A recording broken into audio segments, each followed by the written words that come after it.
Hello everybody and welcome back. It is me, your old pal Orpheus, here on another edition of Orpheus Plays.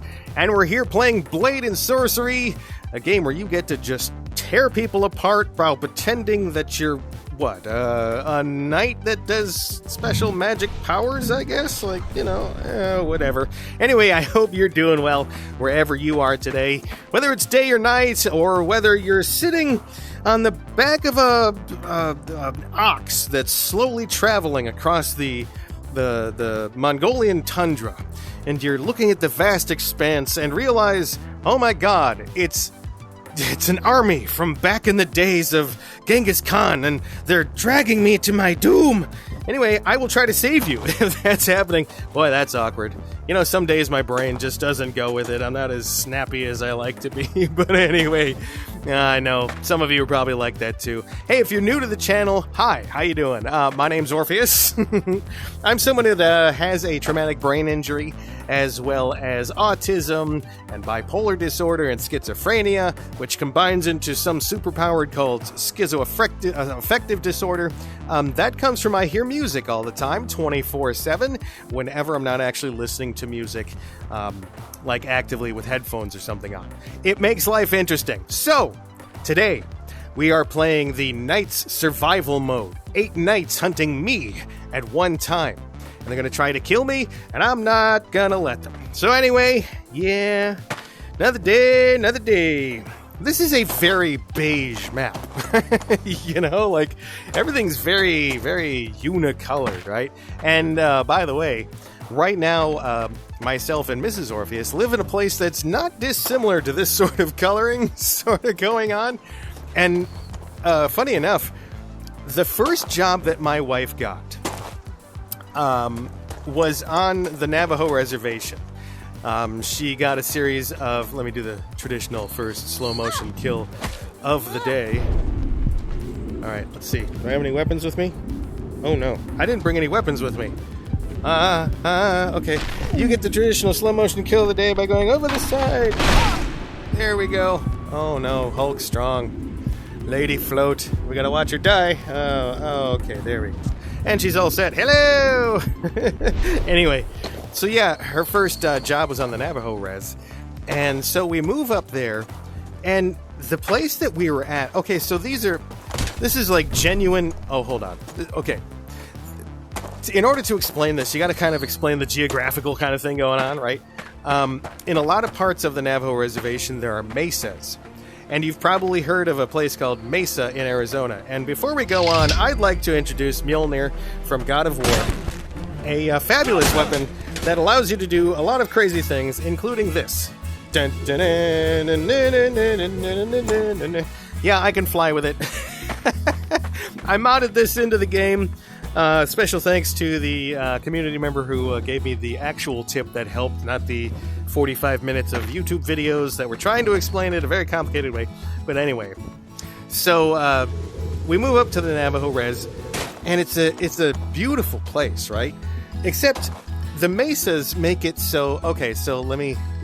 I was going to do this anyway, but we may as well. Going up, Mary Poppins on the way... Ooh, I never noticed that before. It's a lion.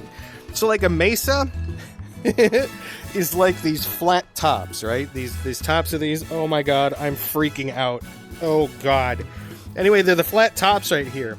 And they're huge, right? And so you get entire cities, entire sections of the country that are on those, or the Navajo Reservation. Oh my god.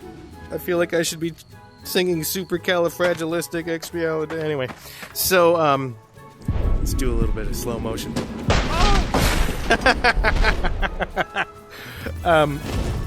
So everything's on mesas, right? And so when you go there, when you drive into this place that we were, let me charge it up a little bit of lightning. Yeah, you like that? How about that? Now it's gonna make an annoying noise for a little bit. I'm gonna leave it like sitting over here. It makes this crackling noise for a little bit, so we'll just leave that right there till it's done cooking, right? So you drive up onto these mesas, and they're enormous. They're absolutely enormous. Do I have other things that I can get? Oh, I do. We're in Sandbox. I forgot. So you drive up onto them, and you're high up enough. Oops. I think it returns to me too, right? But it's this huge drive. You're up high enough where, you know, hey, you ever see those things on like pasta or rice box things that you make it by, you know, adding water and boiling it or something like that? Wow. I'm sorry about that. That was weird. The microphone peeked out on me for a second. Anyway, when they have those high altitude directions, right, when you're above, I think it's like 9,000 feet or something. But we were at like 11,000.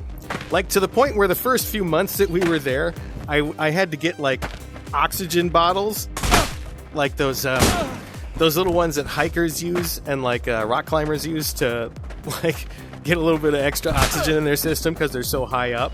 Yeah, I had to get one of those and have it with me basically all the time. And it was so harsh. You dry out so fast, like your skin just lets all the moisture go from you because at higher altitude, because it's all dry. And so we're up there, and you know, again, whoa, breakdance away, whee! Oh my God, she's like a graceful ballet dancer who's slowly getting pushed down a flight of steps by some demon. Away! I love this thing. Anyway, so yeah, everything's so dry and just, it's beautiful country, right? But it's so weird to live up there. And so we knew some people that were, you know, near us that also had wow, she's still going. Oh, there she goes. That had similar jobs to my wife. And can I like hook this up here? Oh shit. Mary Poppins powers away. I love this. Anyway, so we had a neighbor who'd been living up there a while, and he had a four-wheeler. Actually, he had a few four-wheelers. And he asked me this one time, you know, say, hey, you want to go out and like ride motorcycles with four-wheelers? I said, yeah, absolutely, man. So in another one of my videos, I talk about how I have like a Western duster and cowboy boots and a cowboy hat and all that stuff. Well, I don't have the duster anymore. And let me tell you why. So this is one of those canvas, oil-coated canvas, right, kind of thing. It's like almost like an Australian duster. And it was very cool. It was black on the outside. I'm going to have to put this away again. In the meantime, I have some more Ragnarok items. Let's try the Blades of Chaos, right? I have never used these before. Oh, this is interesting. So, do I throw this? I have no idea how to use this. Okay. Anyway, so it was black canvas on the outside, and it was like this cool kind of blue cotton on the inside, and it was really, you know, really durable. It was meant for like horseback riding and stuff. And so I had that and some nice cowboy boots and nice hat and everything. Well, so I go out with this guy and we start going, and like, you know, we're already 11,000 feet up. Okay, so keep that in mind. And he's like, hey, we can ride to the top of that little hill right there.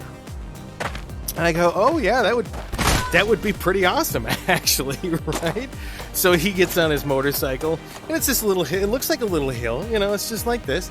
And he just and gets up and on his motorcycle, and he goes, you know, come on up, right? Come on up. So I'm riding a four-wheeler, and it's like the incline on this was, I mean, it wasn't quite as steep as one of these, but let me see if I can get something that's close. It was kind of like this all the way up, right? So it doesn't seem so bad until you realize that you're riding a four-wheeler at this angle, right? Shh, I'm talking, be quiet. And so I start getting up that thing, and I'm going, and all of a sudden it starts to slow down because there's a bunch of rocks, and I start spinning tires a little bit. So he's standing up at the top of this thing, and he goes, yeah, you know, come on, we gotta get this thing going. You know, we got other things to do. And I'm like, oh crap. So he's like, just get off and push it. So, you know, the idea is you take the weight off of the four-wheeler, you stand next to it. Do not do this, folks. Don't try this at home. It's very stupid. But the idea being that you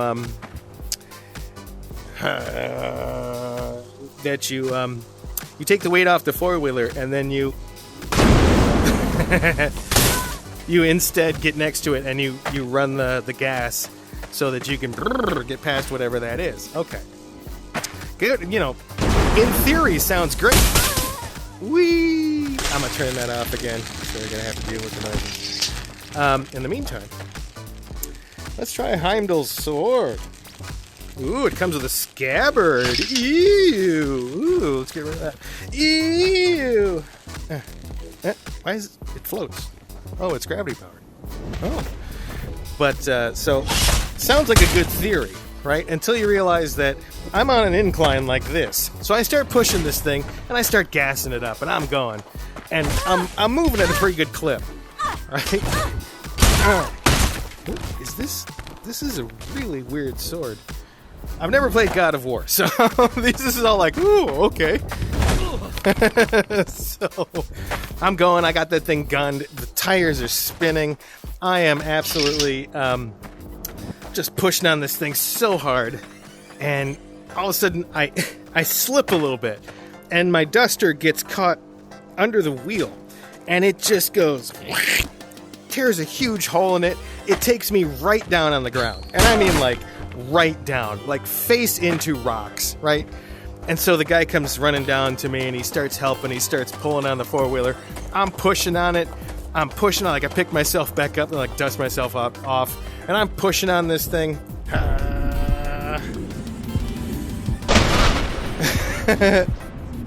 What? Give me this. Give it to me. And so we're both pushing, and finally get up to the top of this hill. Well, turns out that was another 1,000 feet up. 1,000 feet. It didn't look like it. It absolutely did not. But he's like, you know, I come to this this little hill all the time, and he's like, oh god, oh no, and he's like, I've measured it, and he's like, you know, this is 1,000 feet more than where we live and everything. I am so, like, Odin would be so disappointed with me. And an extra 1,000 feet, and so I'm up at the top of this thing, and I'd only been there a few months, right? I was totally not used to the high altitude. Folks, I'm here to tell you, altitude sickness is absolutely a thing, and you can have it for a while. Like, it's so harsh. Can I do this? I don't understand how that thing works all the time.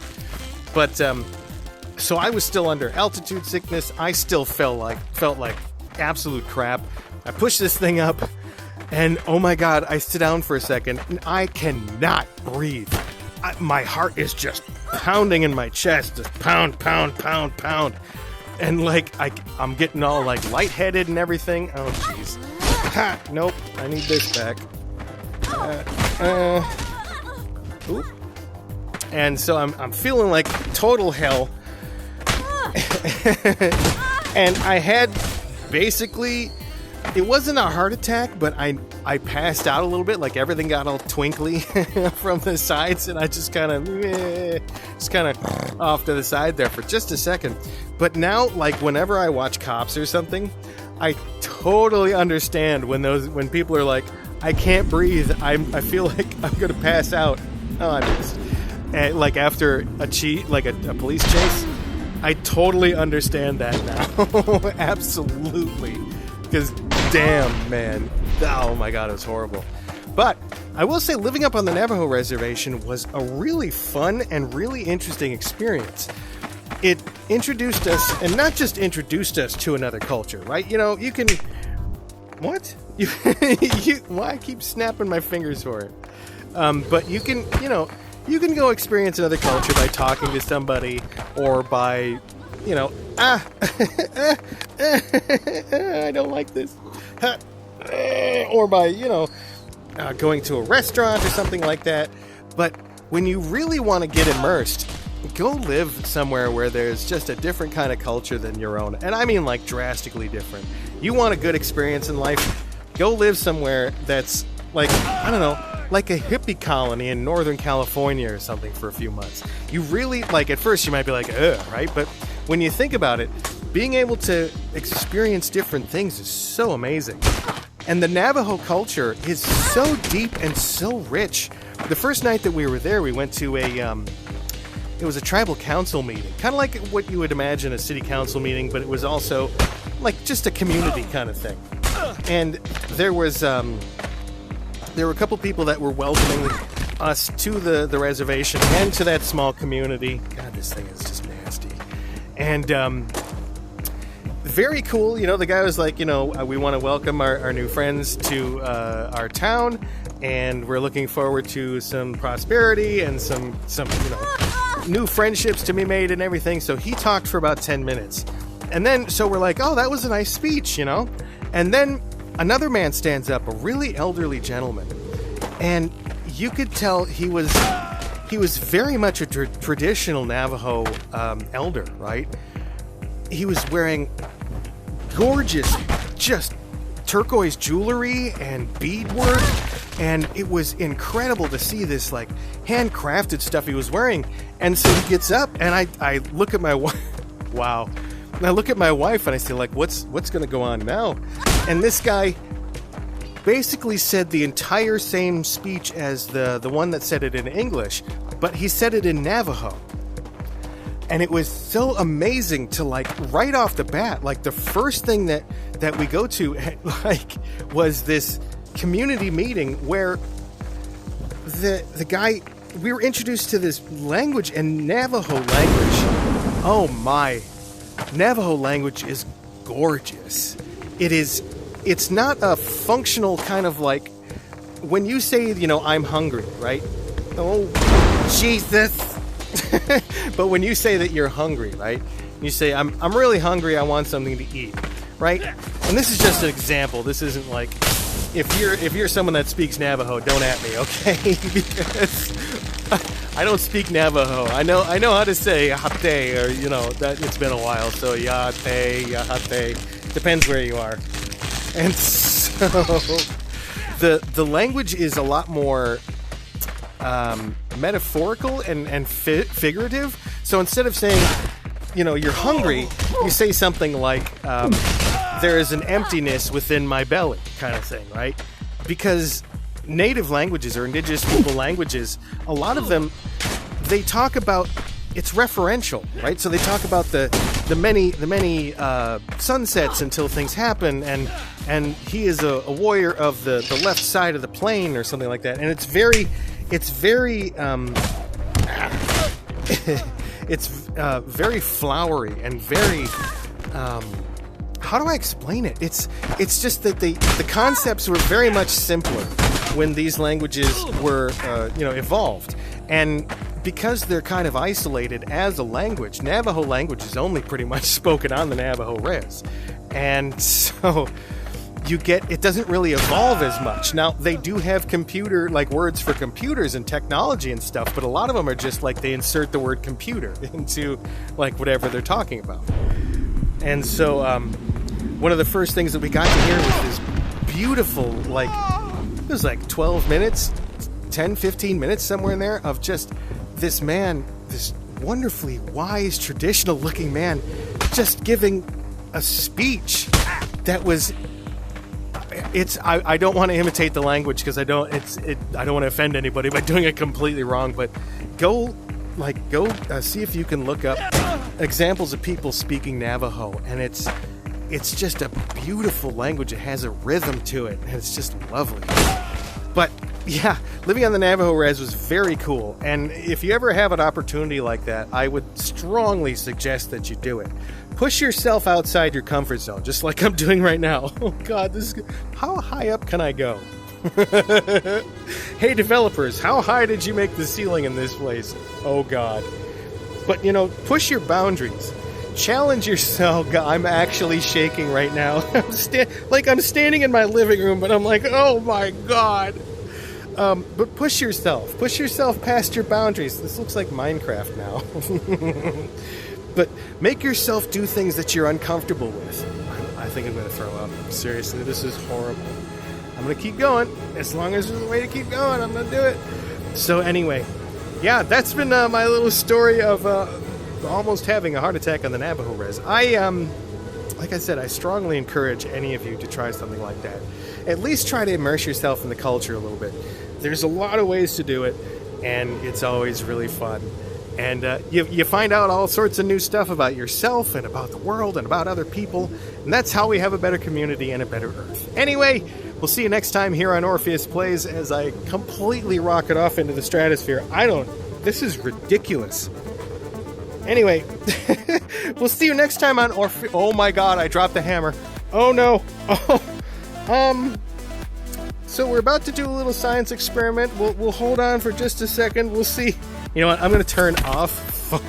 I have a lot. You know what, folks? If you ever fall out of like a plane or something and you have this much time to like contemplate things, I'm sorry. The idea being, if you can fall long enough that you can scream and then you have to take a breath to take another scream, like yeah, okay, well, I'm about to die. Wow, really? I fell like 14,000 feet and I didn't die. Oh well. Well, we'll see you next time on Orpheus Plays. But, oh no, now I've been running into invisible walls. Anyway, bye!